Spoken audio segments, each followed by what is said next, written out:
All right, picture a garden party on a warm afternoon in early June. String lights not yet lit because the sun hadn't gone down, glasses of something pale and cold passed around on silver trays, and 200 people making careful conversation while pretending not to watch the family the way everyone always pretended not to watch the family. Nobody there thought they were about to witness anything.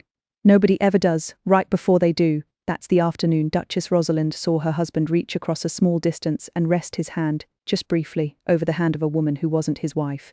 It lasted perhaps 4 seconds, long enough to mean something, short enough that almost no one else in that garden noticed it happened at all. What Rosalind did next, not that night, not the next morning, but over the following weeks, in a sequence of quiet, deliberate moves that unfolded so calmly that even the people closest to her didn't understand what they were watching until it was already finished, is the kind of story that never made it past the hedges of that garden, because she made absolutely sure of that herself. Ashworth Park, the summer Rosalind turned 34, by then she'd been married into the family for 9 years, long enough to have learned the particular choreography that public life demanded of her, the practiced warmth, the careful distance, the smile that had to look effortless in every photograph, regardless of what was actually happening underneath it. She'd learned, too, the way most people in her position eventually learn, that there were things everyone around her seemed to know, and nobody around her seemed willing to say. She'd heard the name Vivienne Ashford mentioned more times than felt like coincidence. She'd noticed the way certain rooms went quiet when she walked into them at the wrong moment. She'd told herself for longer than she was proud of, that noticing wasn't the same as knowing, and that not knowing technically still counted as being all right. The garden party at Ashworth that June had been organised to mark the opening of a charitable wing her husband's family had been funding for years. The kind of event that required exactly the right mixture of formality and ease, champagne and photographers, a guest list assembled with the precision of a military operation. Rosalind had spent the morning being fitted, briefed and positioned, the way she always was before an event like this, and had arrived in the garden already tired in the specific way that comes from performing before you've even started performing. She noticed Vivienne early. She always noticed Vivienne early, the way you notice weather changing before anyone else in the room feels it. Vivienne was standing near the far hedge in conversation with a small cluster of guests, laughing at something, the kind of easy, unguarded laugh Rosalind hadn't managed to produce herself in longer than she wanted to admit. Rosalind kept her distance, the way she always did, moving through her own conversations, doing her own work, telling herself that watching where Vivienne stood in a garden wasn't the same thing as suspicion. It was nearly an hour into the event when Rosalind, moving toward the refreshment table with a photographer trailing at the appropriate distance behind her, caught sight of her husband, Prince Edmund, standing near that same hedge. Vivienne was beside him. They weren't standing close in any way that would have registered to a stranger's eye. There was proper distance between them, the kind that photographs well, the kind that gives nothing away to anyone glancing quickly. But Rosalind wasn't glancing quickly. Something in her had learned, without her ever choosing to learn it, to look at that particular hedge a beat longer than she looked anywhere else. She watched her husband reach out and rest his hand over Vivienne's, resting on the low garden wall between them. 4 seconds, maybe 5. Then he withdrew it smoothly, easily, the way a man withdraws his hand when he's had a great deal of practice making a gesture look like it never happened at all. Rosalind did not stop walking. She did not change her expression. 9 years of practiced composure carried her the rest of the way to the refreshment table, where she accepted a glass of something cold from a server who had no idea what he'd just handed to, and stood there for a moment, looking at nothing, feeling something in her chest rearrange itself into a shape she didn't yet have a name for. She did not confront him in the garden. She did not confront him that night, either, though she lay awake long after he'd fallen asleep beside her, staring at the ceiling of a bedroom that suddenly felt like it belonged to someone else's marriage. What she did instead, and this was the part that would, weeks later, leave the small circle of people who eventually found out absolutely stunned, was nothing at all. Not for 3 full days. She had learned something in 9 years of public life that very few people her age had reason to learn. That the loudest response is rarely the most effective one, and that a woman who reacts immediately hands away the only advantage she has, which is time to think clearly about what she actually wants to happen next. On the 3rd day, she asked her husband, in a tone so casual it barely registered as a question, whether Vivienne Ashford would be attending the following month's foundation gala. It was, on its surface, an entirely ordinary question. Vivienne sat on several of the same charitable boards the family supported, and her attendance at these events was unremarkable. Edmund answered, just as casually, that he believed so, and the conversation moved on to something else entirely. But Rosalind had watched his face when she asked. She'd watched the half-second flicker before he answered. Nothing dramatic, nothing anyone else would have caught. Just the particular hesitation of a man recalculating whether a question is really about what it appears to be about. And in that half-second, she understood something with total clarity that she'd only suspected before. This wasn't new. Whatever it was, it hadn't started in that garden. She didn't go to her husband's private secretary, whose job it technically was to manage anything that might become a family matter requiring careful handling. She didn't go to the family's senior communications advisor, who would have approached the situation as a reputational risk to be contained rather than a marriage to be understood. She went, instead, to the one person in that family whose discretion and judgment she trusted completely, her husband's aunt, a formidable, sharp-eyed woman named Lady Constance, who had survived her own difficult marriage decades earlier and had never once, in all the years Rosalind had known her, pretended that the family's public composure reflected what actually happened behind closed doors.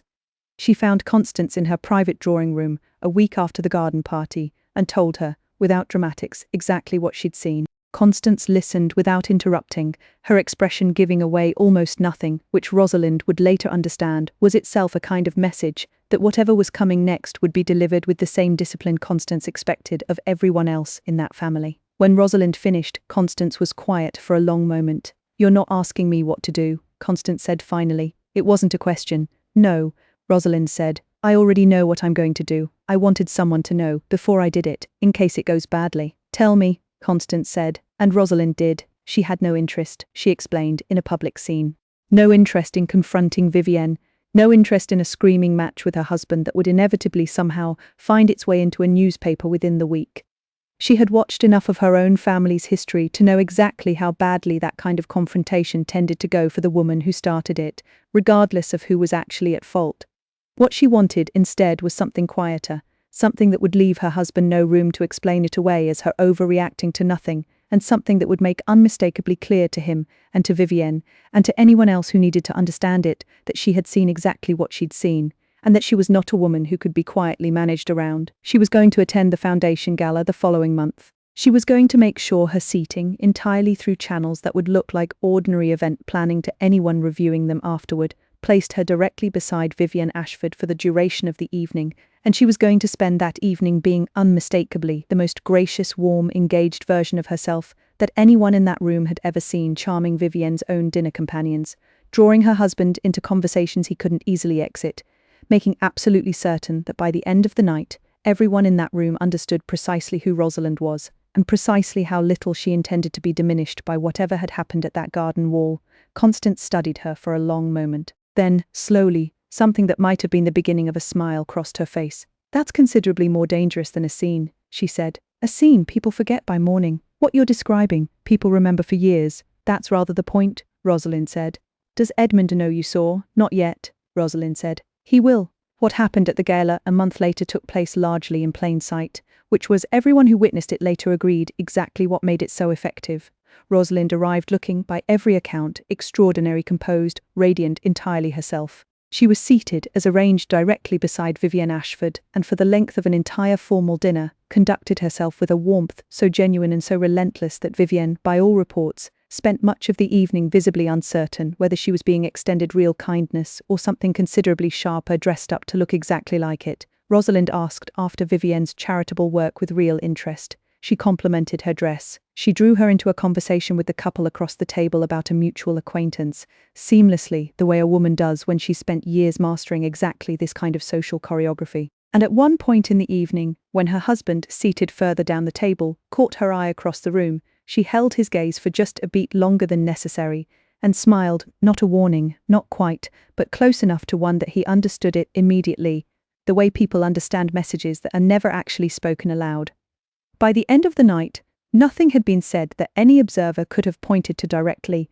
No confrontation, no scene, no headline. But something in the room had shifted in a way several guests would later describe, carefully, to people who asked, a sense that the Duchess had been, unmistakably, the most powerful presence at that table all evening, and that whatever had prompted that particular performance, it had been delivered with a precision that left no room for anyone to pretend they hadn't understood it. It was nearly 2 weeks later that Rosalind finally spoke to her husband directly. She chose the moment carefully, a quiet evening at Ashworth, no staff nearby, no possibility of the conversation being overheard by anyone who might repeat it. She told him plainly and without theatrics exactly what she'd seen at the garden party. She told him she'd known in the way a person simply knows things they've spent years refusing to look at directly, that it hadn't started there.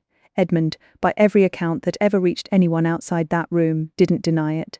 What passed between them after that, the specific terms, the specific promises, whatever arrangement or reckoning the two of them ultimately reached, never became public in any form then or since. Rosalind made certain of that, the same way she made certain of nearly everything else in the months that followed. What did become visible, to anyone paying close attention, was a subtle but unmistakable shift in how the family's public engagements were structured going forward.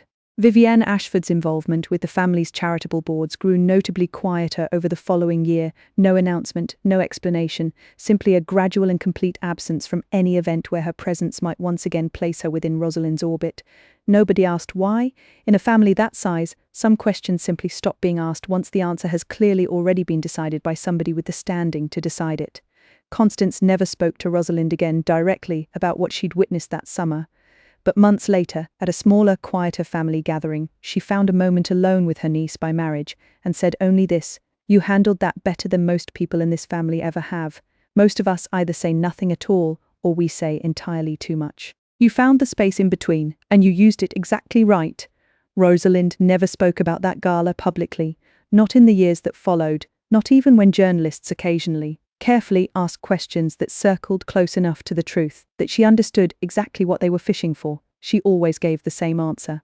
"It was a lovely evening," she'd say. "Vivienne and I have always gotten along." It wasn't quite a lie. It was the kind of discretion that protected something far more valuable than a single evening's reputation. It protected the fact that she had never once needed to raise her voice to make herself impossible to overlook. Rosalind and Constance have never spoken about this publicly. This particular version of events is, after all, fiction. But the shape of it echoes something true about the particular kind of strength that gets underestimated in women who are expected to smile through everything. In real life, the women who come out of moments like that, one with the most intact sense of themselves, are rarely the ones who make the loudest scene. They're the ones who understand with total clarity exactly what they saw, and choose the moment and the method of their response with a precision nobody saw coming. The people who witnessed it, in this story anyway, understood exactly what they were watching, even if they couldn't have named it in the moment. Not a woman falling apart, not a woman making a scene, a woman deciding quietly and completely that she would not be the only person in that garden who pretended nothing had happened. A hand resting on another hand for 4 seconds at a garden wall, and instead of shattering the woman who saw it, it revealed exactly how much steel had been sitting underneath her composure the entire time, because she chose patience over panic, and precision over rage, and made absolutely certain that everyone who needed to understand what she'd seen understood it completely. That's the story. Whether or not anything like it has ever happened inside any real royal marriage, it's the kind of thing that happens more often than most people realize, not always with dukes and duchesses and garden parties, but with ordinary people, ordinary betrayals, ordinary moments of quiet reckoning that never make it into any headline. Someone sees something they were never meant to see, and somebody eventually has to decide whether to burn the whole garden down, or to simply make certain that everyone in it finally sees her clearly, too.